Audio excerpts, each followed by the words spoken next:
Welcome to the Girl Gang. I'm Katrina Gardner of Katrina and Create. And I'm Dominique Goyette-Connerty of Evergreen Marketing. On this show, we're going to chat with women business owners in Massachusetts and those who support local women in business. Because girls don't just want to have fun. They also want to sell real estate. They want to open a brewery. They want to teach others to invest in the stock market. They want to take stunning photos, plan lavish parties, and help people recover from injuries. Girls just want a podcast. What can we say? We're girls. Welcome to Girls Just Wanna. Welcome. We just sat here for 5 minutes trying to figure out how to start this episode, so hopefully this is good enough. We don't have that much exciting stuff happening in our lives. All right. But yesterday was an exciting day for me. It was Jamie's last day of preschool for this year. He's going to do preschool again next year. But that was really exciting. Then he'll be off to kindergarten. Yeah, and the other day he was like, I'm starting kindergarten next year? And I'm like, no. And he's like, what? Why? And everything with this kid lately is why? How come? Why? You're at that glorious age. I am. And I'm like, because I said so. Because 5-year-olds go to kindergarten. He's like, Can why? You tell I'd be such a good parent. Because I said so. But we went to the school. His school does like an awesome last day family fun day. Nice. There was a foam pit last year. There was a foam pit this year. Foam pit's great until one kid like dumps foam like on Jamie's face, and like I see Jamie. None of their teachers see Jamie, which is not their fault because they're like looking at a whole bunch of children. And I also know that Jamie hates water in his mouth, let alone a mouthful of bubbly soap. And he was just like freaking out, like his sensory overload. So foam pits are great for 4-year-olds until one drowns in the foam. But that was fun, and now we've got summertime. So that's exciting. I'm also really excited because my car is fixed. Mm-hmm. The brakes haven't been working properly for like about a year. So every time you tell me that, I freak out. Anyone who carpools with me now, like, you're welcome. Could have told me this before when we were carpooling. But it was like, so also my mechanic is my husband. Like, I do not go to a mechanic. So you get what you pay for, kind of. He's the best mechanic. But he did just call into the podcast He did just call into the podcast. So he fixed the brakes. We didn't know what the issue was.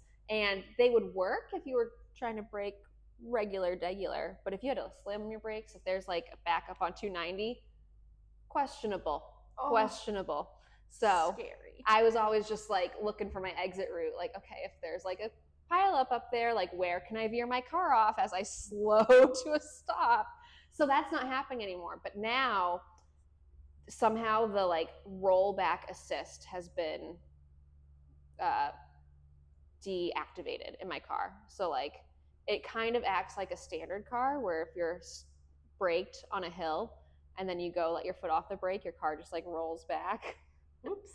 And every time it happens, my heart drops. It should, yeah. And I start sweating immediately because you don't know how far back, like people pull up really close to you. Mm-hmm. No one is thinking of like rollbacks these days anymore. Yeah.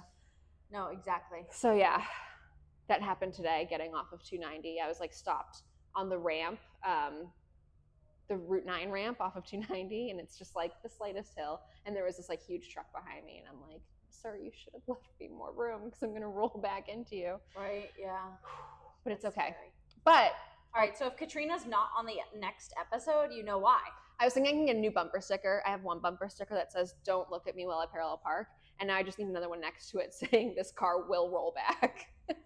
Not joking. Like, this isn't a cutesy bumper sticker. This is a caution sign. It's a warning. I could make it myself with my Cricut. Yeah, there you go. Yeah. All right. Crafty project for the weekend. Maybe I'll do that. Yeah, I'll do that this weekend. All right. Ready to bring in our guests? Let's do it. Hey ladies, are you looking to grow your own local girl gang? The Young Professional Women's Association has been named Worcester Region's Best Young Professionals Network for 7 years now. YPWA offers countless social and professional opportunities to engage and empower local ladies like you and me. Right now, Girls Just Wanna listeners can get discounted access to YPWA's annual membership. go to ypwaworcester.com and enter code podcast2025 at checkout to receive $20 off their annual membership. Again, that promo code is podcast2025. We hope to see you soon at YPWA events.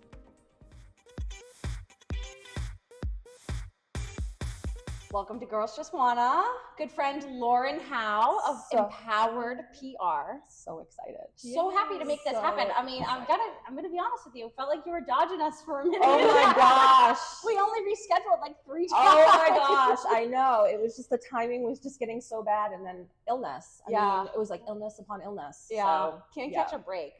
We were determined to get you here. Yeah. So. I was determined to be here actually. And I want to give props to Janine, right? Because Right. Janine was on it, right? Yeah. My team member Janine. Poor Janine. I emailed her 17,000 times. I'd be like, here are these new dates. Like, can Lauren make these work? Oh, Lauren's out of town. Oh, can she make this? Oh, now she's sick. Oh, so between Janine and me, I mean, that email thread it's a long one. But here you are. Here You've I am. made it.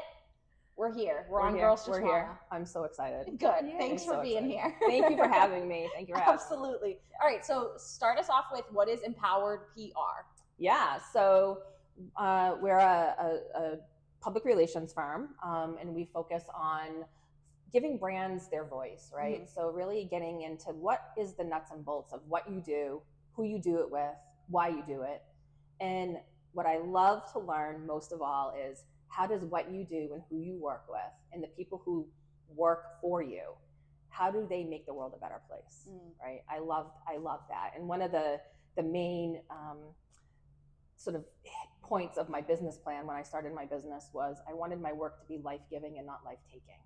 So whatever I do at work every day, I want to be able to give back somehow, whether it's through, heightening up an executive's profile or, sharing information and news about philanthropic efforts and all of that and volunteering, or maybe there's a certain product that is making someone's life easier or better. I love those kinds of stories. So that's pretty much overall what we do, right? And I think sometimes there's sort of this like reputation of PR that we're fun and games and we're events and party people, right? And that's fine. And we do ribbon cuttings and groundbreakings and all of that because it's important to celebrate those things. But there's really a strategy when it comes down to PR when you look at it from the nuts and bolts of the practice, right? And we use several models when we do our planning and our strategy. One of my favorites is my friend Ginny Dietrich. She has a model called the PESO model, and it's using paid, earned, social, and owned media, which I absolutely love to use because it's easy, right? Like, what's your paid media, your advertising? What are you paying to pay to get your name out, your word, your information? Your earned media, those are the relationships with the press. Yeah. And earning that coverage for the client. Social media, pick one. And it could also be a blog as well. You can social that. And then owned media is like your website, brochures, anything that you own. And then how can you piggyback all of those together into sharing a story? So that's really what we're doing. I like to use sort of a message mapping session and really dive in on some tough questions, and I like to challenge my executives and my clients on, why do you do what you do? What do your employees feel like when they walk in the doors in the morning? What are they doing every day? How are you impacting the world? And what's always fun for me is that we could have like those post-it posters on the walls, and we write all on them. And I'll tell the executives or the team, go around to each one and just circle one word that really resonates with you. And what I find is that no matter what question it is, because we're all talking the same language, we're just saying it in different ways, the same words are on every single one. So how can we align that messaging so that regardless if it's, the shop floor, ground floor workers all the way up to the C-suite, everyone is sharing that same succinct message about what you're doing and why you're doing it. And what kinds of clients are you working with? Yeah, so typically healthcare, manufacturing. I do work with some nonprofits as well. I will share that one of my clients is the United States Luge Association. So I know we talked about that a little earlier, but I am their PR manager. So I work directly with the athletes of USA Luge, with the staff, sharing stories, going to competitions. I'll be going to the Olympics as the national press officer for USA Luge in Italy. In February, we have 2 World Cups coming to the US, which is so cool. I don't know if, I can't remember a time when we've had 2 World Cups in the United States, and that will be in December. One will be in Park City, Utah, and one will be in Lake Placid, New York. And then we have Christmas break, and then we go back to Europe for a little bit, and then we're at the games. So really exciting time right now. Right. Yeah. Really busy and really exciting. That's exciting. Yeah. And so you have clients all over the nation as well? I actually have clients all over the world. Oh, So wow. I do have some clients that are in Europe, and the European team is actually based. They're around the world as well. Yeah. So I'm a global, I guess you could say, a PR firm. Excuse me. But of course, this is my home, right? Yes, So I really like to be ingrained, embedded in my community. I realized, I'm based outside of Leominster, Massachusetts, that's where the headquarters is for my business. But I realized that, I'm also a Worcester girl. My professional development, my career has always been in Worcester, for the most part. So I do have an office space at Venture X downtown. I like to come to the city as often as possible. I have clients here. It's nice to provide them an opportunity to get out of their offices and come to my location, and hang out and see what Venture X is all about too, which is a really awesome place to be. I know. It's I've been great meaning to network. check it out there. Anytime. I went and I saw her office. You should go do a little stop by. Yeah. Yeah. You can visit our friends at Monk too. Yes. Got a couple different businesses in there. Yes. So speaking of, your career starting in Worcester, or you spending most of your time here, what were you doing before you started your own business? And then how did you make the leap to become an entrepreneur, a very successful entrepreneur, might I add? Oh, thank you so much. Yeah. So, ironically enough, I started my career as a radio DJ. Okay, DJ Lauren Howe. So my name was Lauren Kennedy at the time. DJ Lauren Kennedy. That was my on-air name. I interned throughout college at UMass Amherst, but then I actually got my first full-time radio job down in Maryland, right outside of Ocean City, Maryland. Nice. And the station covered, it was like Delmarva, so Delaware, Maryland, Virginia. And I did morning news talk, radio, traffic, weather. And because of my accent, even though I tried not to have one, they're like, "You're Lauren Kennedy, you're from Massachusetts." Yeah. So here I am. So that was pretty interesting. And I got to meet some cool bands and interview that, it was so fun. But it didn't really pay the bills. Yeah. And if you talk to anyone who works in radio, like you don't do it for the money. You don't do it for the money, right? And I unfortunately needed to do it for the money because I was just starting out in life. Yeah. So I ended up coming back home to Massachusetts, and I really didn't know what I wanted to do. So I did some freelance journalism because I went to school for journalism at UMass. And a job opened up at UMass Memorial in Worcester here for communications, like entry-level communications job. Sure, I'll go for that. And I got hired. It was a great experience. I loved working there.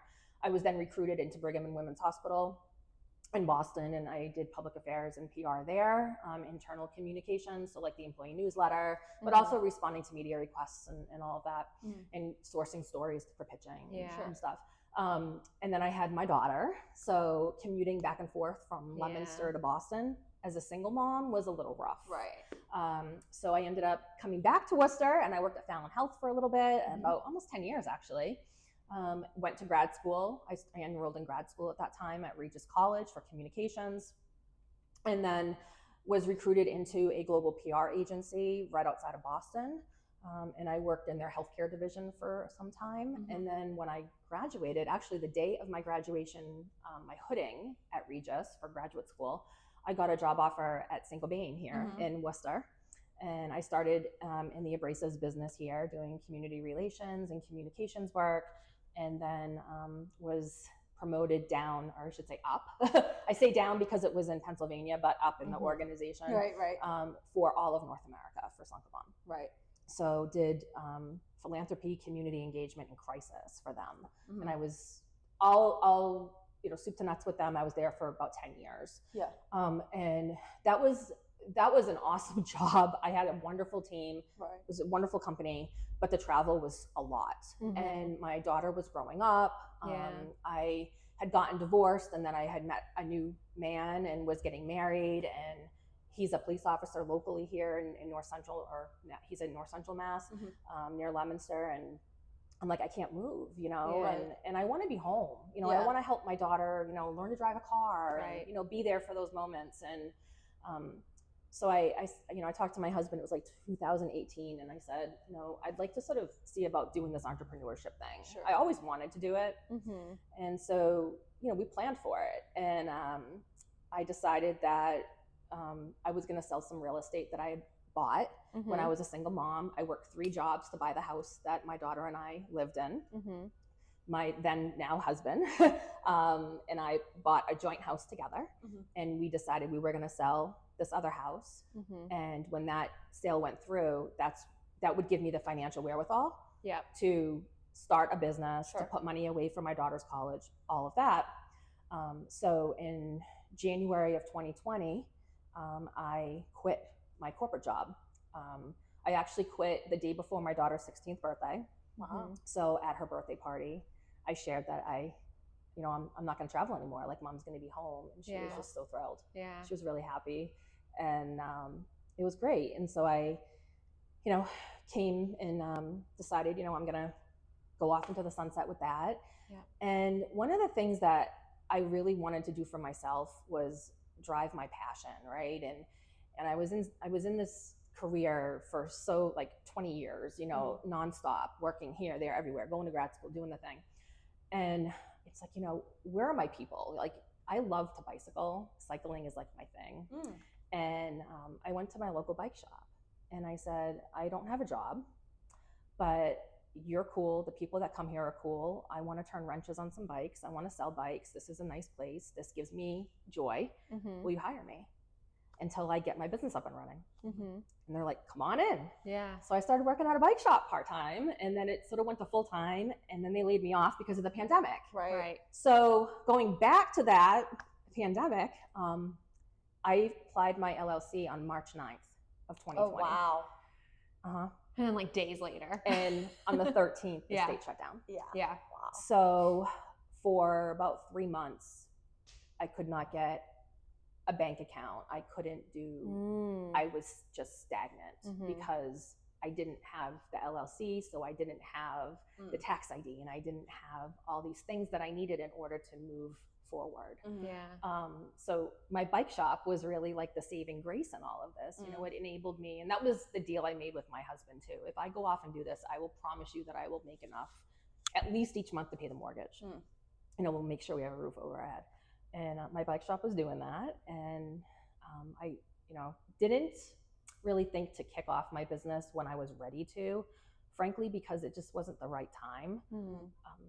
Small businesses in my area and around us were closing. And I didn't feel it was appropriate to come out and say, hi, everyone, I'm here, and here's my new business.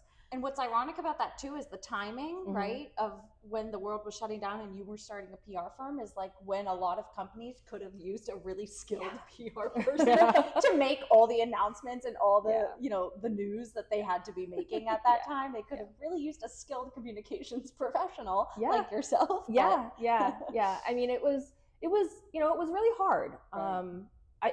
I remember very, very vividly, it was a day in May, and I hadn't gotten the paperwork yet. And I called the financial advisor and I said, I think I need to find a job like this. I don't know what's going to happen. I mean, this is just really not good. And he said, I met you a while ago, and you have the drive. This isn't your fault. And you've promised me you'll stick it out because you deserve this. And you've worked really hard to plan for it and, make it work. And so I did. And here I am, right? And, you start off, of course, slow. You have 1 client, 2 clients. LinkedIn was my friend because there were no events. There was none of this for quite some time. Right. So I would, go into people's DMs on LinkedIn. How are you doing? How's your family? I hope you're healthy. Yeah. Just wanted to let you know I'm doing this thing, and I'd love to chat. We have Zoom coffee, or Teams coffee, so I would Zoom. I mean, it was all of that, and it was a lot of work to go above and beyond because you couldn't go to events and just network with like a ton of people at the same time. It had to be very one-on-one. And everyone was trying to do these like virtual events, but no one knew how to like put them on. And yeah. What a crazy time. That was odd. Yeah. Okay, so since then, Yeah. clearly you're still here now and you're doing the dang thing. And how has business been going? How has it grown? Yeah. How has, I think you've hired some consultants or some employees, so how has empHowered PR grown since those early days? Yeah. So I really saw a lot of growth in the fall of 21. Oh, good. So it took about a year and a couple months for me to really just take off and want to pull my hair out because it was a lot.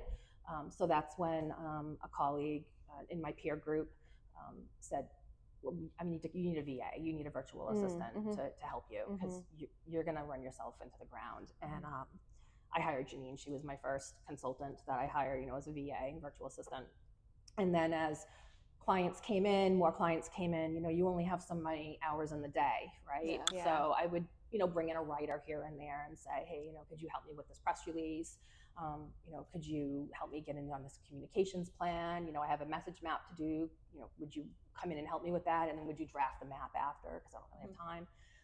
So it's like little projects like that. Yeah. But I will say, one of the things that you don't prepare for, and if there's entrepreneurs listening to this, is a major life change or a life issue. Okay.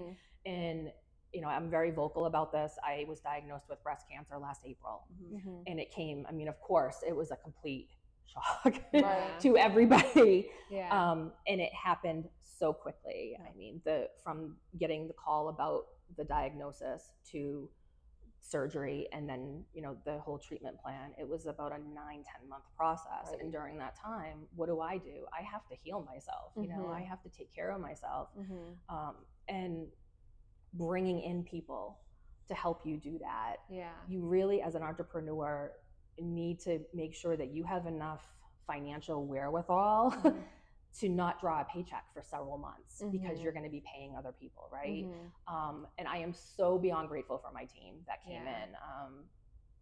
I'll give them a shout out: Janine, Mike, Kat, Leah, Tamar, just amazing people that just came in and they said, do not worry about this. You take care of you.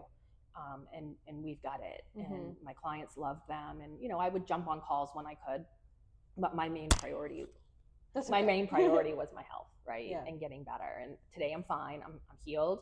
I'm cancer free. And I think that's also, I didn't have to worry. Yeah. I didn't have to worry about that. But who would have thought, 4.5 years into this journey that this diagnosis would come and it would happen, right? And it was hard. It was really hard for a lot of people, for my husband, my daughters, for me. But we made it. And I'm like, okay, if I can survive the pandemic and start a business and can maintain business growth and maintain the business with a cancer diagnosis and all of that, okay, I think I'm doing something right. Yeah. Then there's not a whole lot that you can't handle, I'm sure. I try. You've seen it all. I've seen it all, and that goes to, the whole crisis work that I was doing. Right. You are, if you're a communications person and you're in a crisis, and I tell my friends this a lot, there's mental health that comes along with that, right? Yeah. So if you think about EMTs, police, firefighters, or even journalists, they're going toward the crisis. They're going to be exposed to some things. As a crisis communicator, you're also, in a way, exposed to those things. Right.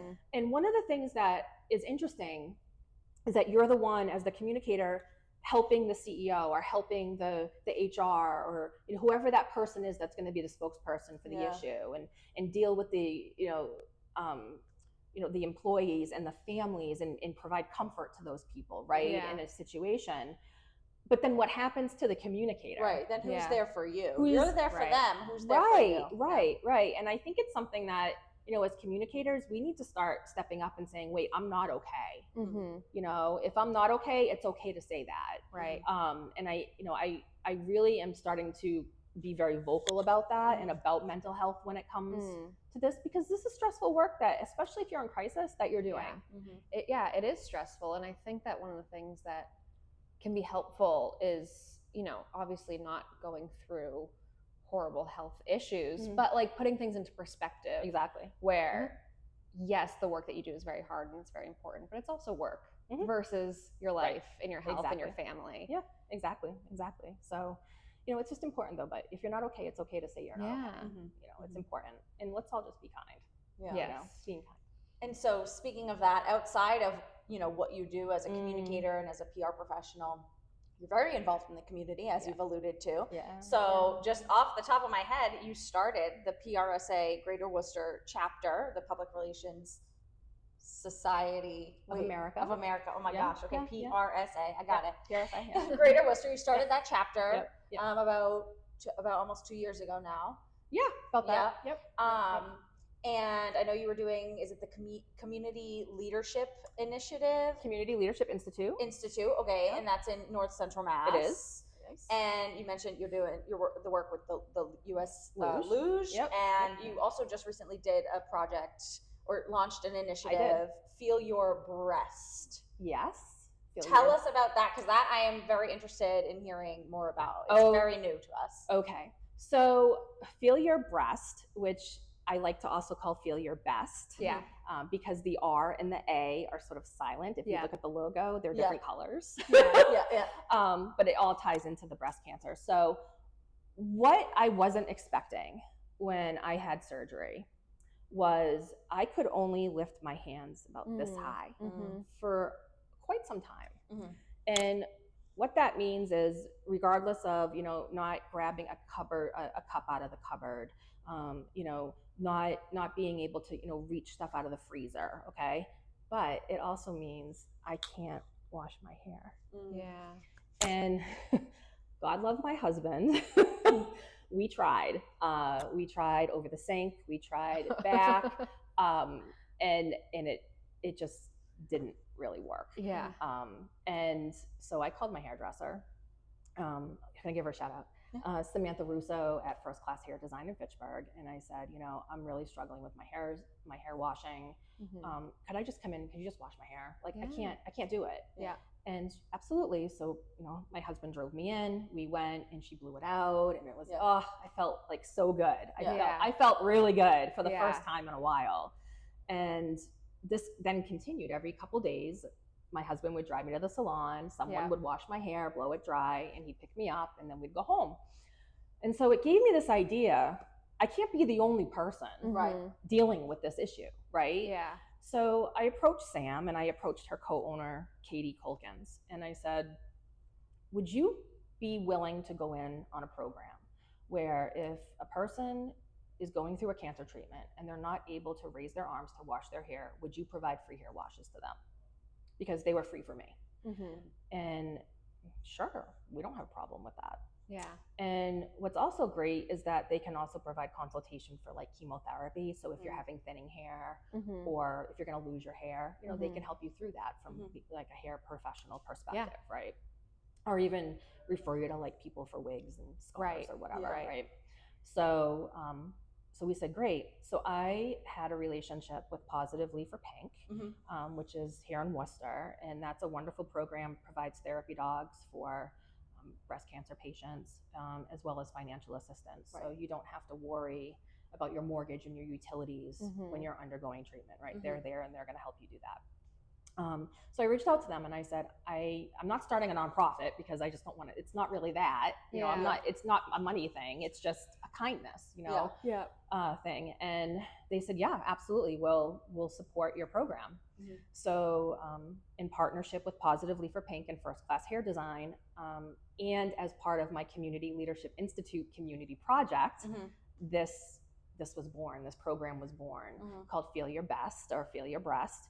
The Feel Your Best part is obviously the hair washing and the, you know, feeling good and getting a hand rub or something like that. And the Feeling Your Breast part is Positively for Pink leaves behind information about self-breast exams, information on breast cancer awareness and all of that. So that's sort of the breast part of it. So we launched on April 2nd. I wanted to make it very poignant that April 2nd was the day that I was going to launch this program because that was the day that I was diagnosed. And I wanted April 2nd to not be, that's the day I was diagnosed. I wanted April 2nd for me personally to be, that's the day that I went and helped somebody else. Right, and I used my experience to help somebody else. So we launched it at First Class Hair Design. The chamber came in, North Central Massachusetts Chamber came in, who sponsors the Community Leadership Institute program. My classmates were there, my husband, of course, Positively for Pink. I mean, everyone was just there, and it was so nice to have that moment. So right now we're still recruiting for salons. So if there's anyone out there good point. that is interested in providing free hair washes, so it's up to 5, but you can, of course, your salon can do less or more or whatever, whatever you're comfortable with, but just an opportunity for women, you know, to have that moment. And what was really interesting for me during this whole process was the day of the launch. My husband was there, and you know, we were done with the talking points and everything, and okay, you have some snacks, and he said, I have something to say. And I said, you're not on my run of show. No, Right. The communicator and you, like, hold on, you're not part of this. And he got emotional, and he said, from a caregiving perspective, you know, I'm happy for her to have that experience, but for me, I was able to have a 30 minutes, 40 minutes every couple days to just go for a drive, get a cup of coffee, and just disconnect and just let go. Because I knew that she was safe and she was being cared for, and she was having fun, right? She was feeling good. And he thanked Sam, you know, with tears in his eyes, and he's like, I can't thank you enough for that. And you don't really think about that, you don't think right? about the other side of it. You don't think about that. And I will say, you know, to add on to that whole experience that I had, one of my really good friends up in North Central started a meal train for my family during that time. We had 33 consecutive nights of different meals from different people coming to my house.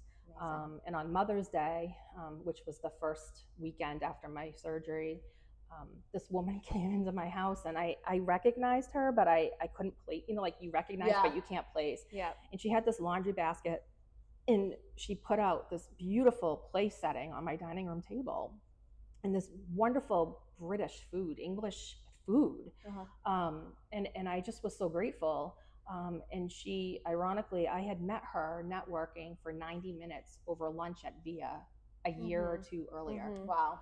And she heard that I was going through this and drove from Brookline out to Leominster on Mother's Day, left her family to come and take care of me and my family. And you just never know the impact that you're going to make on someone, right? And I think that's important for everyone to understand. I mean, you know, you could just have a simple conversation with someone at a coffee shop, and then whether you're in trouble or they're in trouble and need something, like you never know who's going to come and support you. And it was so heartwarming to have that. And for my husband's like, how many people do you know? You're like, everyone, obviously. This is what I do. I'm a relationship builder. I'm a connector. So wow, amazing. Well, that's amazing work that you're doing for the community. Thank you for turning your experience into something positive. Hopefully we have some hair salons listening, some entrepreneurs listening who can get involved and help out in that way. Before we go, tell everybody how they can find you online, get in contact with you if they need empHowered PR, or if they're interested in connecting with you on your, you know, community initiatives. Yeah, of course. So I'm Lauren Howe. It's Howe. I'm on LinkedIn. So absolutely LinkedIn, connect with me there. You can learn about empHowered. So there's an H in empHowered. It's empHowered with an H because it's my last name, Howe. And it's www.emphoweredpr.com. Or it's lauren@emphoweredpr.com for email. Perfect. And before we go, we always have guests shout out another woman in business that they admire or that they look up to or who inspires them, anything, any other, you know, girls supporting girls sort of shout out. Got to give some love to my girl Tamar Russell Brown of Sika Creations. Amazing work. She has been a cheerleader of mine since the beginning. She was there for me during my surgery, my cancer treatment, and she does great work. She loves art. She owns galleries and graphic designs and websites and social media things, and I love working with her, and I'm hoping she loves working with me too. I got to give it up to Tamar. Awesome. Yeah. Thank you so much, Lauren. Yeah. So glad we could make this work. Thank you so much. It's been amazing. Want to show your love for all the local ladies in business? Girls Just Want a Podcast merch is now available on Etsy.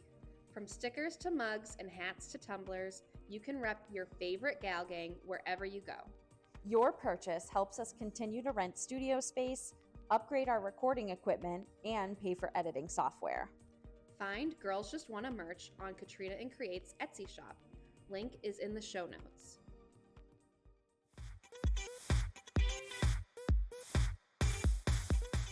And welcome to Heart It or Hate It. Welcome. All right, first up, controversial. Heart It or Hate It, Stanley cups, you know, the big ass water tumblers. Do you have one? Do you love them? Do you not love them? I'm going to say hate it. Yeah. I couldn't even tell you the difference between a Stanley versus another water or drink containing. Oh, they're the big ass water cups with the big ass handle. Aren't they all huge and obnoxious no matter what brand it is? I have an Owala, Owala. It's just a regular water bottle with a lid, and it has two spouts. So it has a straw that you can sip from, and then also if you're super dehydrated, I guess, you can just chug it from the bigger opening. Mm-hmm. I love my Owala. It's just a standard 24 ounce. And it's like leak proof. So I close the lid and I throw it in my backpack or my purse, or I carry it around, and I don't really worry about it spilling. Yeah. But everybody else, and I know we talked about this in one of our other episodes when we were like doing our grievances and what we were leaving behind in 2024. And I was like, stop buying the newest water bottles. Yeah. So like Hydro Flasks had their moment. Stanley's had their moment. Right. I don't know if there's a new one that's coming out, but if it is, don't buy it. You're defeating the purpose. Yeah, like I don't know the difference between a Hydro Flask and a Stanley. Okay. So the Stanleys are like the big ones with the big straws and like whatever. And so anyways, I don't like them. My sister has like 2 or 3 of them. And so she was like, oh, I don't like my big, like my 40 ounce gray one. So I'm just going to get rid of it. And I was like, don't throw it away. Like that defeats the purpose. You know what's funny too? So like at schools, like Jamie's school, like if you go into the Lost and Found, do you know how many like Stanleys and stuff that's crazy are just like laying there? And like you really only need 1 reusable water bottle, maybe 2. Yeah.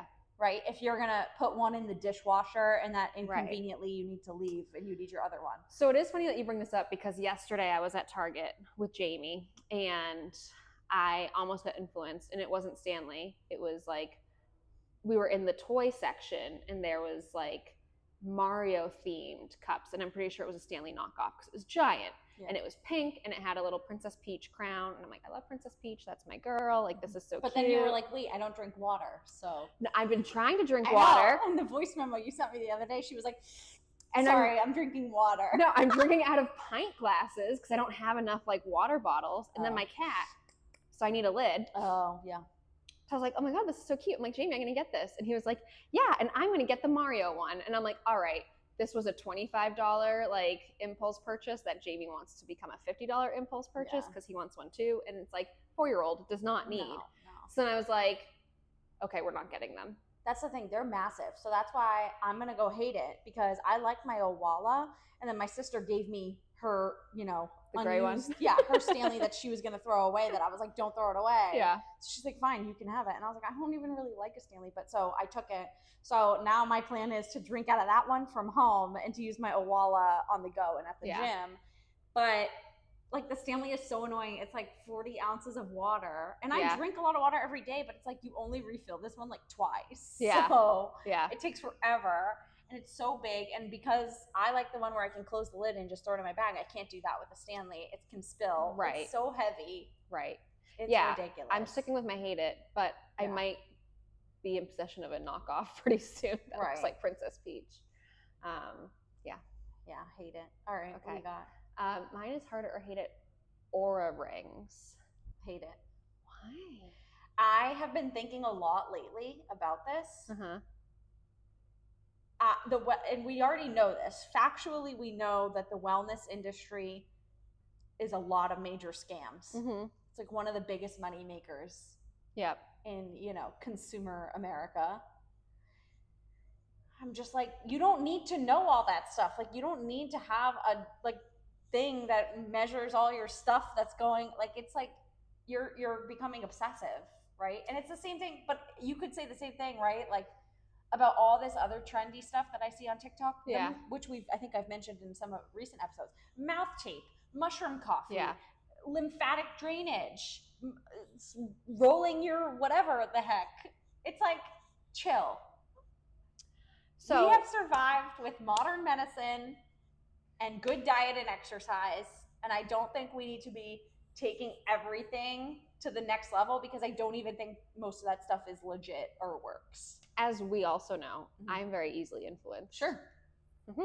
So she has one. It's not an Aura ring, to be fair, because I'm not going to spend $300 on something that they cost? I think they're like $300.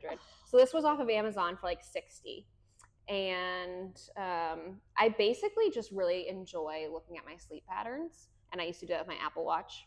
Yeah. And I don't want to wear my Apple Watch anymore. Another thing you've been influenced to buy and now you don't use. That's true. So That's true. I'm just saying, they're making money off you left and right. Well, yeah.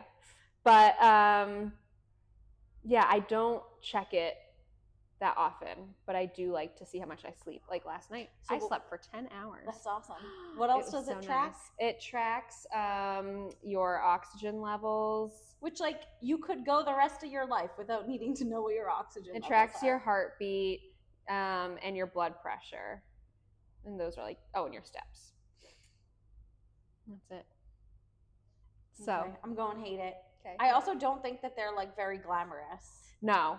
Like they are what they are, but also wait, where is your wedding ring? I took those off.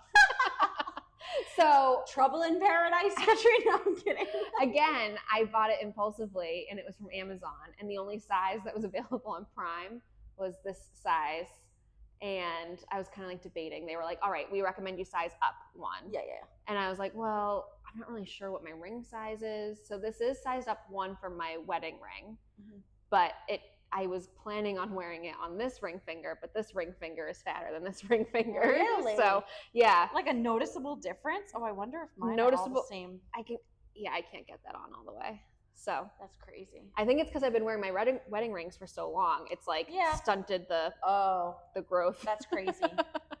All right. So I'm gonna go hard at big fan, like long time fan. Long time fan of like 48 hours. Will heart it forever. I just made that joke to Jesse that like Michael Scott, like I've had this dream since lunch. And he like wasn't laughing. I'm like, that describes me with literally everything in my life. Okay, heart it or hate it. So random, but doorbells. I'm running out of heart it or hate it ideas. I was thinking of that on my drive here. I'm like, no, you still have a whole list. I'll show you where it is. You left An it in Airtable. the thing. Yeah, but I think you forgot about those. I wasn't sure whose they were anymore. They're yours. Okay, I didn't want to steal them. Okay. As someone with a 4-year-old, I'm gonna say hate it. Yeah, I gotta go hate it. Are we talking about regular doorbells? Or are we talking about like ring doorbells? Oh no, but that could be another one. Yeah. But no, I'm talking about just a regular old doorbell. Maybe that was beneficial in the 50s, but guess what?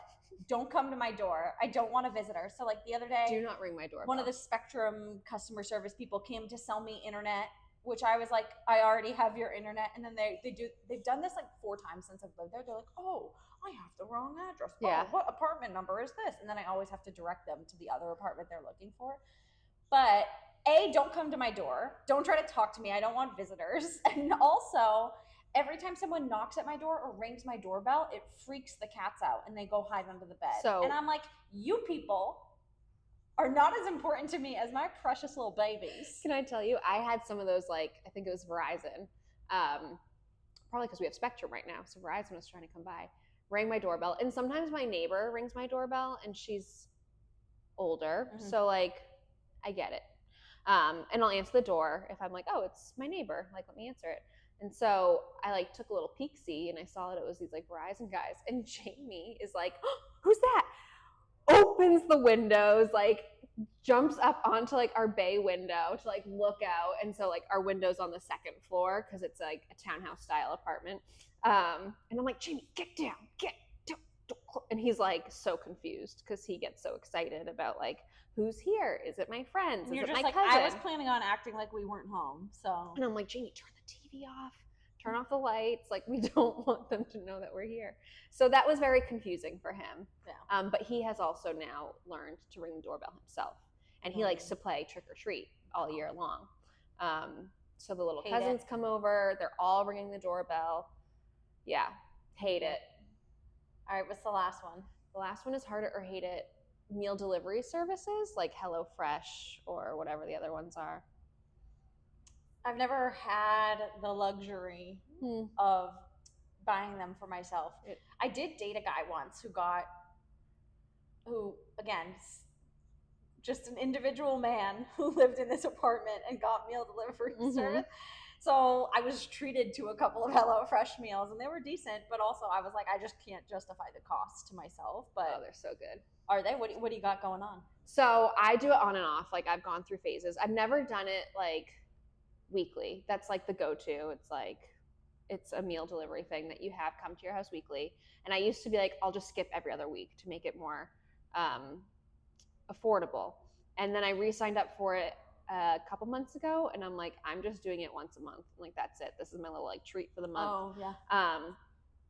But it is like, I liked it a lot when Jamie was younger because it helped me expose him to more food options, because I'm such a picky eater that like my grocery shopping list is the same thing all the time and it's not very diverse. Right. I was gonna say, I feel like one of the benefits to those meal delivery services isn't I feel like, again, marketing perspective here, I feel like the benefits that they're selling and their marketing isn't what most people could use it for. Like the convenience, you don't have to shop, it's already measured perfectly for you, so don't waste time on prep.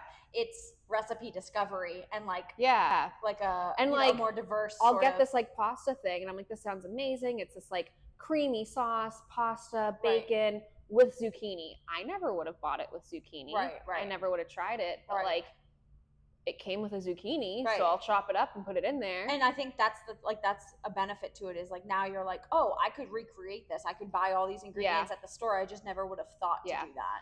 My favorite soup has come from HelloFresh, and it is a turkey sausage kale couscous soup. It is so good. So I don't know. I've never done it. I mean, I guess I heard it for everybody else. Yeah. But I mean, it is expensive. Yeah. I mean, it'd be nice though. It can be like worth it if you don't eat, like it says it's like 2 servings. Yeah. But like you can stretch that to 3 and that makes it feel a little bit better. I wonder if that would probably be like a good gift idea. Yes. Like I could give my mom like a few HelloFresh meals or whatever for Christmas or something. Yep. So anyway, I heard it. Okay, I'll go heart it. Okay. If you heart it, just kidding. Well, that's it. That's it for Heard It or Hate It. I don't think we'll see you next week. I think we're taking a week off for 4th of July. But then we'll see you the week after that. Yeah. Later, ladies. Later.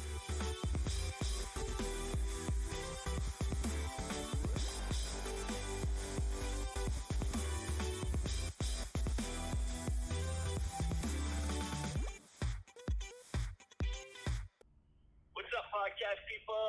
Thank you. What's up, podcast people? What's up, podcast people? It's your favorite gal from the gal gang, Jessie Gardner. Girl gang, yeah, what's up? Okay, hard Hey, voice. fellas. You're a married woman.